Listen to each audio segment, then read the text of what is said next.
my spooky friends, and welcome to another 31 Days of Halloween video. We are today, as always, still stained from our last paint and starting out today's look by being our palest selves. Although today's look may seem complicated and does take quite a bit of time, the steps to things like this are actually fairly simple, so don't be afraid to try this at home. Today's sinister clown's facial expressions are first being sketched out with an eyeliner pencil. Though any will do, I do much prefer to use one that has like a pretty creamy formula. I like this one from Morphe because it blends out a little bit easier, which we are about to do next. You'll notice that I changed my mind quite a bit at first as I'm plotting out these details. That's just because I want to make sure that I get it right. I do know that I need a furrow to my brow, a little crinkle into our nose, and also some lines here near the eyes, because just because it's an evil smile does not mean it won't give you crow's feet. Also, because I know I'm going to be painting on a new big grin, I'm going to make sure to plot out really deep smile lines here above where I want my mouth to extend to.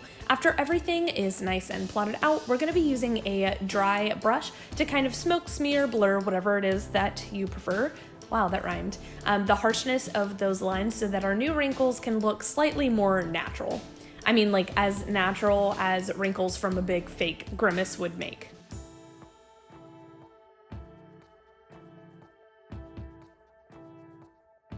After the initial blurring of these lines, we are going to be smoking some of these lines out a little bit further with brown eyeshadows. We're going to hit these right underneath our lines to kind of create that like nice shade, because they would be casting a shadow down onto the skin underneath them. We're starting with a mid-tone brown and a small shading brush, and we're going to hit a majority of our wrinkles with this, but we're making sure to use extra product and really like build up the shadow here near any of the wrinkles that we feel are going to be like the deepest. So again, around the mouth, under the eyes, and into our furrowed brows. This is going to create a permanently creepy expression for our clown's face. Not only are we going to be hitting these wrinkles with a little extra shadow, we're actually also going to be using a tight smudgy brush and a blackish brown kind of color to hit the very itsy bitsy teeny weeny center of the wrinkles. This is going to like really push that dimension a little bit further and make the wrinkles pop. I mentioned that tutorials like these were rather tedious, but also rather simple, so you'll simply have to just spend some time blending these wrinkles out.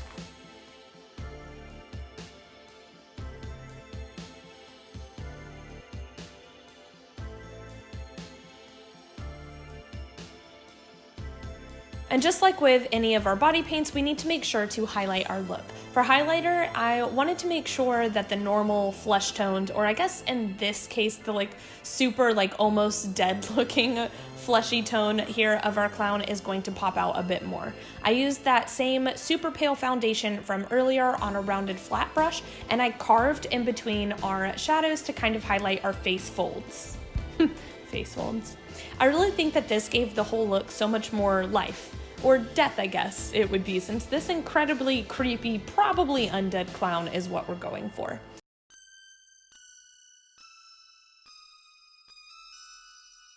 Finally, I also pulled one of my brown liquid liners and I hit the very outer edge of my lines near my mouth to super emphasize my facial expression under the eye bags and just a couple of the furrows into my brow. Again, as these are the most important wrinkles to making sure that our overall like facial expression is understood, we have to take extra time there.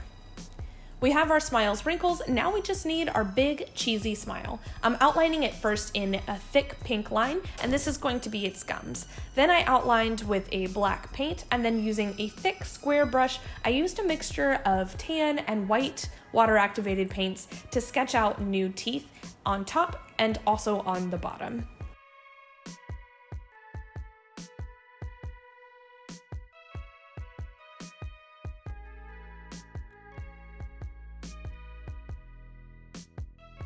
I outlined these with black to protect and also to define them before filling our mouth in with black. And then off camera, I ended up moving the bottom jaw upwards slightly, and honestly, I wish I would have moved it up even further, as my God-given jaw does not have enough surface area for this look to pop in the way that I wish it would. if that makes any sense. So the teeth here on the outer skirts of our mouth need to look as if they're receding into the mouth, because that's what they would be. Your jaw is curved, and so as they get pushed further back into the mouth, they would become darker and also seem a little bit smaller. So I'm going to take a big fluffy brush with an eyeshadow, and I'm going to create that depth here like so. As I was looking at them, I also thought that they looked far too blocky, and so I used a white paint to make them pop and also drag them into the gum and kind of taper out into an almost rounded but also triangular kind of shape.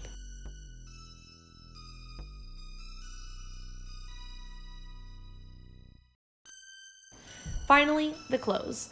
Our clown is going to have a light blue shirt with a white collar. I'm outlining the collar in black just to make it really stand out at first, and then using a big, almost powder looking fluff brush, I'm going to stipple some purple paint into our blue shirt in order to give it some depth.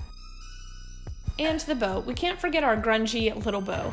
Purplish, red, and pink. I outlined and filled it in first, highlighted it with white, which I leave pretty blocky in order to really let it pop, and also because it's just kind of my style, and then I added a little bit more red for brightness. I also used that same berry shade to dart our clown's outfit just to give it a little bit more something,